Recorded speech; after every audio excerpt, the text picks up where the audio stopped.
Hey nerds, Farmer Jesse here. Welcome to Growers Daily. It is Wednesday, October 2nd, 2024, and today we are going to talk about making the leap from part-time to full-time farming. We are also going to talk about an ag product that's had a pretty rough year. First, though, why I have backed off of winter farming. So let's do it.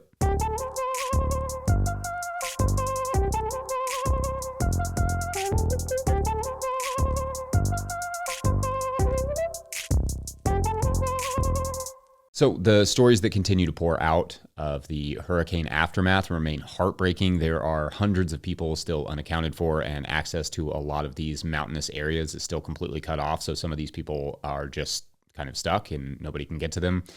Cell phone service is spotty and hundreds of thousands of people are still without power. PowerOutage.us is a good source to see just how many people are being affected by that. Being thrust into a situation like that is at very best horrible and scary, and at worst life-threatening and dangerous. We think of farmers in particular as pretty resilient, but losing systems you rely on is hard for literally anyone. When Hannah and I first set off on our own as farmers, we got a chance to farm some family land. This family land had multiple houses, and so we were staying in one house until one day they asked us to leave that house and move into another house. The house they asked us to move into, however, had no electricity, no running water yet. It was going to be installed in a few days, but it wasn't there yet.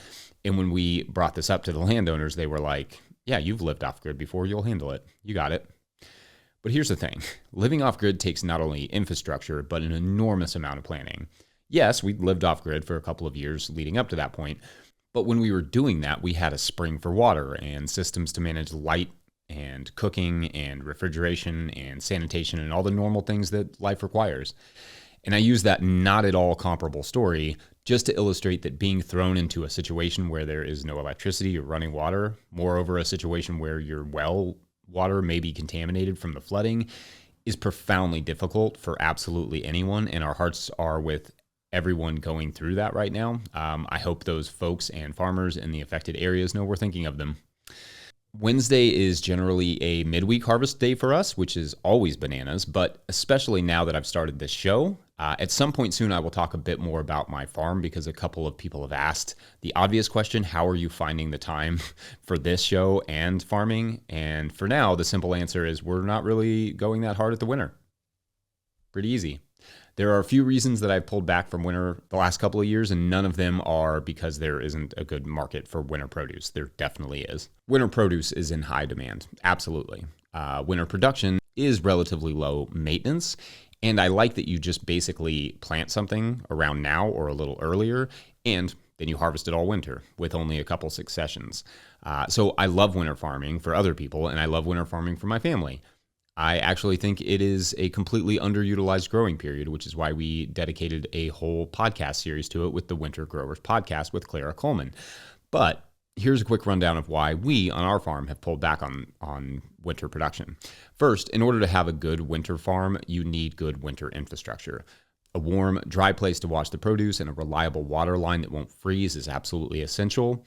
We would have to do some relatively substantial plumbing to make that possible, which we could do. We could make that investment, but there are other reasons that we have slowed down on the winter that make that investment make less sense for us. Rest is part of it. As you can probably guess, I basically just work, and then when I'm done working or I finish a job, I just work more. For example, I do no-till growers in the morning from roughly like 3 to 8 a.m., and then farm all day until like 2 or 3, and then coach soccer at night and on the weekends, which doesn't count as work technically because I don't get paid for it, but I still take it seriously and plan out my training sessions in profoundly nerdy ways in great detail, like it's a job, because I can't help myself. And I love coaching the kids and being around the sport, so I do a lot. In the winter, it's nice to pull back from something. When I was younger, it was also easier to be out there in freezing weather, barely able to feel my hands or toes, whereas now I don't necessarily mind that part mentally, but I've noticed the cold makes me very slow and inefficient in ways it didn't really used to, or I just don't have that same fire that kind of keeps you warm. I kind of like to enjoy my farm now and not have it look like an absolute blur around me at all times because I'm just focused and working really hard. Also, if we had a year-round employee, we would likely still farm all winter. We'd likely have to. Our last employee, shout out to Greg, liked to change things up in the winter, and so he would do seasonal work from like October through March. So that worked out for both parties. That's part of why we did not take on another employee this spring. We didn't want to offer a job that ended in October, nor did we want to be forced to farm all winter, which can be tricky because unlike the summer, where you can rebound within a few weeks from a crop loss, say of lettuce, but if you lose a lettuce crop in the winter, you lost that crop for the entire winter. Nothing really grows until February, so rebounding is slow, if possible at all. But again, more on that decision not to hire another employee in a later episode. I guess that's a reasonable segue to say, make sure to like and subscribe and follow wherever you're listening or hearing this or seeing it. Listening and hearing are probably still the same thing. I'll check on that later. So anyway, not going to go hard at the winter means I can try and get this show off the ground and hopefully hire a producer by the spring. If not, things could get interesting. So get your popcorn ready. Oh, I should do a popcorn growing episode at some point. I love growing popcorn, and my kids actually call it popcorn when I cook it because I guess, as they say, the apple does not fall far from the tree. Next, we're going to get a question from one of our Patreon members about scaling up to farming full-time. BRB. Today's episode is brought to you by Rimmel Greenhouses. Whether it's tomatoes to market, flowers in the spring, or your family's harvest, growing in a greenhouse protected from the weather provides the right environment that you need for a harvest that you can count on. Rimmel greenhouses are designed for durability and offer the quality that you need to grow productively year-round. Visit rimmelgreenhouses.com to get a quote today. If I may editorialize for a second, I own a Rimmel tunnel. I love it. We built it ourselves, and I really appreciated the quality of the tunnel as well as the customer service we received in the process. So make sure to check them out. And if you're watching this on YouTube, I just want to give a shout out to the people that made this mug, which is East Fork Pottery in Asheville. They are doing really amazing work with the flood and directing people to food and that sort of stuff. So shout out to all the people in Asheville, including East Fork, who are doing that great work and helping people. All right, so as always, Patreon members get first dibs on questions. You can join the Patreon page and get your questions into our monthly show thread at patreon.com/no-till-growers.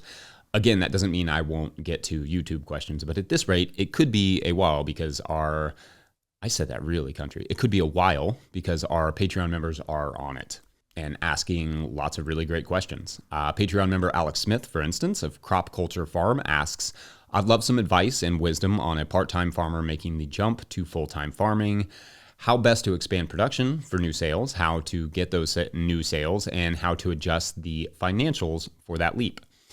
Asking for a friend. All right, so I'm going to do a classic Farmer Jesse video on this idea of going from backyard to farmer's scale soon. And like I said yesterday or the day before, we also did a video with Wild East Farm and Cedar Chest Farm on this same subject, kind of a roundtable at the OGS Organic Growers School Conference in March. But Alec asks a couple specific questions I thought were interesting here. Also, that FJ video won't be for the podcast, so I wanted to start here for you podcast-only folks. I also figured I could maybe hear some of your feedback and ideas and stories of your own about scaling up before shooting that video because I don't, and frankly can't, think of all the good ideas and have all the good advice. So if you have feedback on this or any of our episodes, make sure to hit up the comment section on YouTube for this video or the No-Till Growers forum or the Patreon page where I am the most attentive, or there's also the No-Till Growers Instagram. It will be physically impossible, obviously, for me to respond to everyone, but just know that I appreciate all of your contributions and I try to keep an eye out and at least read them and try to respond to as many as I can. It does sincerely pain me to not be able to respond to everyone, but Patreon is definitely where I'm most likely to respond out of my big time appreciation for you all coming out of your pocket to support this work. Alex's questions for their friend are how to expand production for new sales, how to get those new sales, and how to adjust the financials for that leap. Okay, so let's break those out individually, starting with how best to expand production for new sales. First, begin with investigating how much of the crop do you reasonably think you can sell. Like when we come up short for a lettuce order in the middle of the summer, I think, okay, I had 75 pounds available, but chefs and retailers were asking for roughly 125 total pounds, for example. And I could have sold an extra 25 pounds at market. So I need to grow 75 more pounds of lettuce at this time of year. For me, that's one additional 4-foot by 50-foot bed of Salanova lettuce. Though I should say in the summer, yields can be tricky, so I may account for another half of a bed just in case. It is usually not very hard to sell excess lettuce in the summer, so the more the merrier. If I don't know how much more they can take, that's because I was not fully engaging with them enough during the growing season. This can be tricky. I'm not going to pretend it's easy for every customer. Asking a busy customer in the summer can be tough, but asking that same customer what they could have used more of in August when it's December is also not going to be necessarily very helpful. My advice would be to just during the season ask very simple questions while also not bogging the customer down. Like, don't take up a bunch of chefs' time when they're super busy. Just be observant and take notes. Ask yourself, what was it they mentioned not having enough of? Or they asked me if I had any fairy tale eggplant, maybe I can fit that onto the crop plan for next year or something like that. One thing we do a lot in soccer coaching, now there's a segue if ever there was one, is that we reflect on the practice or game after it's done. This is something we do intentionally, and they have systems for this, like the stoplight method, where you ask, what should I stop doing, representing the red light? What should I continue doing, the yellow light, although you're supposed to slow down at a yellow light, but let's not get into that. And then what should I start doing, the green light? I think that same thing, or at least some sort of reflection, should be done at least a few times a week for farmers, just to take notes about what went well, what didn't, and any relevant customer feedback for the following season. Paper and pad is fine, but I like Google Docs or any word processor so you can easily search them later on for keywords like lettuce, or you can look at them on your laptop or your phone or whatever device you happen to have in front of you. And then you can also share that document with other people. Second part of Alex's question of how to get those new sales is a complicated one. Do you want to diversify your outlets, or do you want to expand on the outlets you already have? Assuming by part-time farmer, you mean that you are already selling some amount of produce. Growers Daily will, over time, cover every outlet from CSAs to farmers markets, etc. For our purposes today, though, you will have to choose a complementary outlet to what you're already doing. Generally, I like a small amount of diversification in my marketing streams. We all saw in 2020 where a massive disruption like a pandemic can make certain outlets like restaurants disappear almost overnight. Those who already had CSAs or online sales or were sort of in the position to pivot to that, however, were able to pivot much easier and more quickly.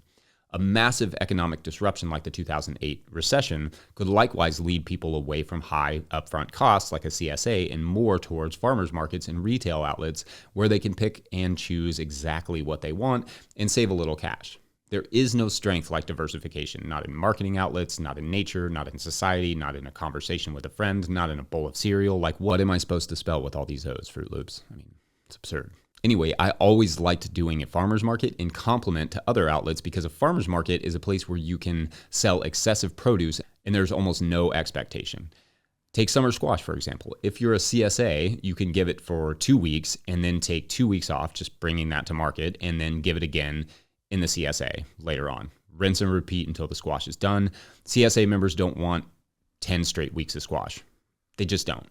But you also don't want to rip those plants out after 2 weeks. So having those two outlets allows you to split up the harvest a little bit more. Farmers markets can prove to be an excellent outlet for crops that just keep coming, but that customers only want a few times, or at least not like a bunch of times in a row. Unlike every other sales outlet where the customer is expecting what they ordered, at farmers markets and to a lesser extent farm stores, no one has ordered anything, so you just bring what you have. It's really nice. It's low stress. Low stress, at least in that way.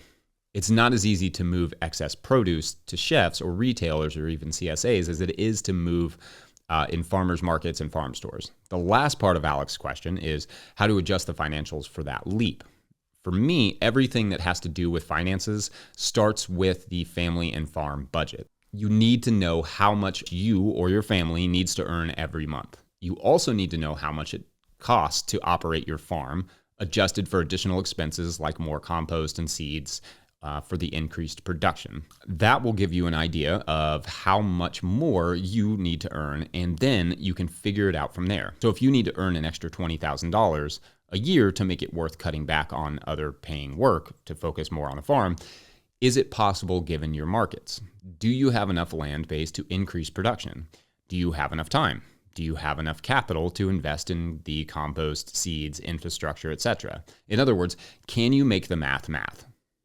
What are the limitations? Now, you likely won't be able to think of everything that could come up financially, but if you can get close and the risk of, say, bankrupting your family is non-existent, then you can start to scale up and adjust as you go. A big mistake I don't want anyone to make is to quit their jobs and take that leap to full-time farming without a really well thought out marketing and production plan, plus preferably some good growing experience.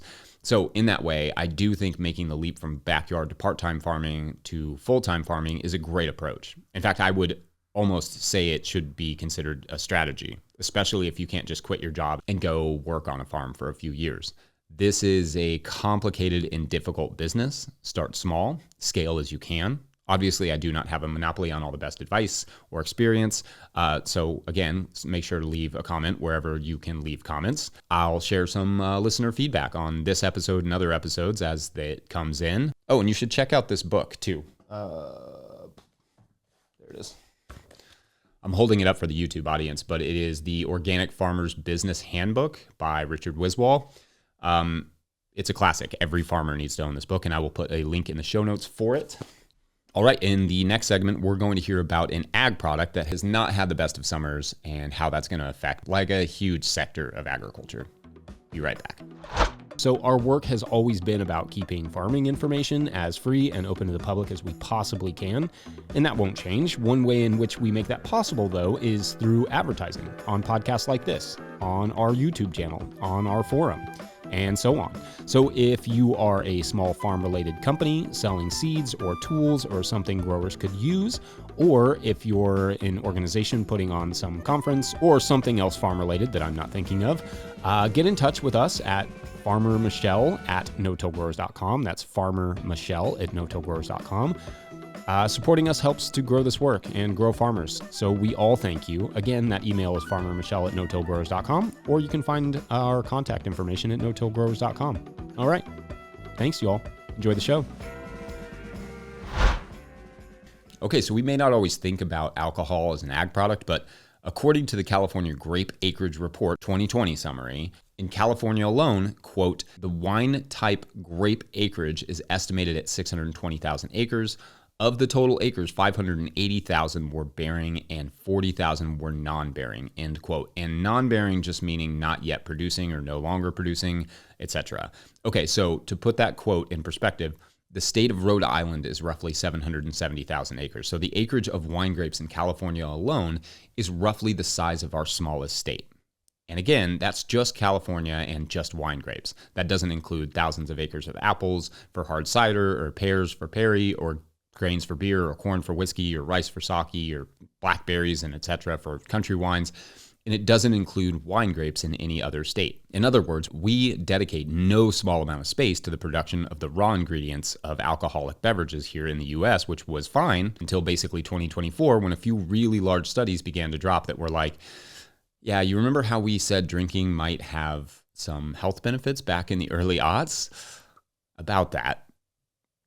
In the name of full disclosure, I quit drinking this year, but it had nothing to do with these reports. And I am not going on a crusade to get people to drink or not drink. Truly, I don't care. Before I quit drinking, I loved beer and wine, and anyone who has watched my YouTube channel can attest to that, and probably would have kept drinking despite these reports if a single beer didn't start to make me feel like complete death every morning and started to really mess with my brain. It was very annoying and inconvenient, but I just felt obliged to mention that I quit drinking, but also that I genuinely have nothing against drinking, so it doesn't sound like I'm promoting some anti-booze dogma or agenda. I'm not. Unless someone pays me to, which hasn't happened. So drink away responsibly, of course. But I am fascinated not only with the new research, but the fact that it so dramatically explodes what we've been told since like the mid-aughts, that a little bit of alcohol can actually be good for you. Like the 2008 New York Times article titled "New Hints Seen That Red Wine May Slow Aging." I remember these headlines well because in the early and mid-aughts, I was working in wine sales and these stories were freaking fantastic for business. But headlines are not reality, right? The studies that sparked that particular headline were not even all that compelling. They were done on mice, which it turns out are not humans. And in fact, studies on mice and rats called mirroring studies do not always, or perhaps even often, translate all that well to humans. And these studies were done on the chemical compound resveratrol found in wine, not on the wines themselves. When the mice were mega-dosed with this resveratrol, the researchers in 2008 found lots of health benefits to the mice. Quote, in earlier studies of mice on treadmills, the animals were fed such large amounts of resveratrol that to gain equivalent dosages, people would have to drink more than 100 bottles of red wine a day. The paper goes on to say that in this new research, however, quote, the Wisconsin scientists used a dose on mice equivalent to just 35 bottles a day, but red wine contains many other resveratrol-like compounds that may also be beneficial. Taking these into account, as well as mice's higher metabolic rate, a mere 4 5-ounce glasses of wine starts getting close to the amount of resveratrol they found effective, Dr. Weindruck said, end quote. Just so it's clear, 5 ounces is not a small amount of wine. 5 ounces is basically what a glass of wine is at a restaurant. So almost a whole bottle of wine starts getting you close to the mouse dose that they saw to be beneficial to mice, which is a sweet deal if you enjoy some antioxidants with your hangover. Later in the paper, the earlier researchers cast doubt on the idea that such a small dose like almost an entire bottle of wine, could have effects. But perhaps this particular researcher couldn't help but hint, based on his studies, that if you drink 4 glasses of wine a day, you may see some similar benefits. But anyway, flash forward a decade and a half now to research being done on hundreds of thousands of actual human beings, and the results are not quite as glowy. A New York Times article from August titled "Older Adults Do Not Benefit from Moderate Drinking, Large Study Finds," which has to ironically be one of the most sober headlines of all time. Quote, overall moderate drinking defined as between 20 and 40 grams of alcohol daily for men and between 10 and 20 grams for women, which like 20 grams is not even an ounce. But anyway, that small amount was associated with a higher risk of death from all causes and a higher risk of dying of cancer, end quote. I mean, death is one way to slow aging, so I do want to be fair there, but like maybe not the best. This study was 135,000 human participants, which one is not a small study, and two, humans are generally better than mice at predicting health outcomes for other humans. Then last month we got a new report called the AACR Cancer Progress Report that found, quote, excessive levels of alcohol consumption increase the risk of 6 different types of cancer and is linked to more than 200 diseases in the United States. 5.4% of cancers were attributed to alcohol consumption in 2019, the most recent year for which data are available. End quote. So what does all that have to do with farming? Well, either all of this will blow over and no one will care, which is fine, or we are on the precipice of the public looking at alcohol somewhat like we currently look at smoking, albeit probably to a smaller degree, though there is talk of warning labels on the backs of wine bottles and such that are similar to those on the back of cigarette packets, according to Stat News. The evidence labels are effective is not particularly robust, but these ideas do tend to embed themselves in the culture and potentially have a slow-moving but large effect. Sticking with tobacco, between 1991 and 2021, rates of smoking decreased from 70.1% in 1991 to 17.8% in 2021, according to research from Florida Atlantic University. But tobacco's decline is relevant because tobacco production in the U.S., who I believe is still the world's leader in tobacco production, went from over 93,000 farms in 1997 to about 3,000 farms in 2022. But that could be explained by farm consolidation. What cannot be explained by farm consolidation is that U.S. farms harvested about 431.6 million pounds of tobacco in 2022, down from 1.74 billion pounds in 1997, according to the CDC. So a decline in tobacco use has created a massive decline in tobacco production. Ecologically speaking, probably for the better, because tobacco production is often ecologically disastrous, but this is largely because of the strong association of tobacco with cancer. In other words, if alcohol is slowly becoming the new tobacco, and to be clear, tobacco, as far as I can tell, is still much worse than alcohol in terms of its relationship to cancers. But if alcohol is slowly gaining that reputation, how will that change in public perception affect the agriculture around alcohol in the U.S. in the next 25 years? Yeah, sorry, I read a bunch of stats and quotes just to get to that. How will things change if this is the direction that we're headed? Well, no one really knows, or at least I haven't seen that sort of research yet. From my many friends in alcohol-based industries, whom I dearly love, I hope whatever happens is positive. I think that if there is a decline in alcohol usage on a large scale, I believe we will see some farms pivot what they grow, but also more interestingly to me is that we could see some farms pivot what they do with the fruit they already grow. I suspect a continued rise in non-alcoholic, or as a recent server at a restaurant we were at called it, alcohol removed, presumably from the connotation that one has to be and have been an alcoholic to enjoy a non-alcoholic beverage. Anyway, beverages made from those same juices and sold at grocery stores and restaurants or even specialty stores like Spirited Away in New York City that sells, you guessed it, only alcohol-free products, presumably with famous actors doing the voiceovers, which is a ridiculously niche joke, so my apologies. Anyway, those non-alcoholic beverages will likely continue to trend. And here's where there is perhaps a boon for small-scale growers. It is a heck of a lot easier and less expensive to get a license to make juice than it is to get a license to make alcohol. And assuming we can do a little silver lining thing here, this could open up opportunities for small-scale growers to have local organic mocktail at their market booths to like sell their own. I mean, it could open up the door for whole mocktail and juice farms. Now, I'm sure someone is asking something like, one, is there enough demand for that? I have no idea. Maybe in the future. And then someone else is maybe asking, but what about the Mediterranean diet? I'm not going to talk a lot about health on here, but I will say that if you exercise a lot and eat fresher, healthier foods, as Europeans often do, plus you maintain good relationships in your life, you will probably be healthier in general. So a small, moderate amount of alcohol will likely not be as dangerous. And who knows, we may learn there are certain groups more profoundly affected by alcohol than others, but the studies are pretty clear so far that it's not likely the healthy part of that diet. Anyway, maybe this whole alcohol dramatically increases your risk of cancer, among other forms of death. Kerfluffle will just blow over, but if not, there is at least some silver lining there for agriculture. Humans like to imbibe something when they socialize and eat. Might as well be from your farm, right? Now, feel free to let me know where I'm right, where I'm wrong, or anywhere in between in the comment section, or like I said, wherever that makes sense for you. If you want to support and grow this little seed of a show, join us over at patreon.com/no-till-growers, another good place to discuss these things.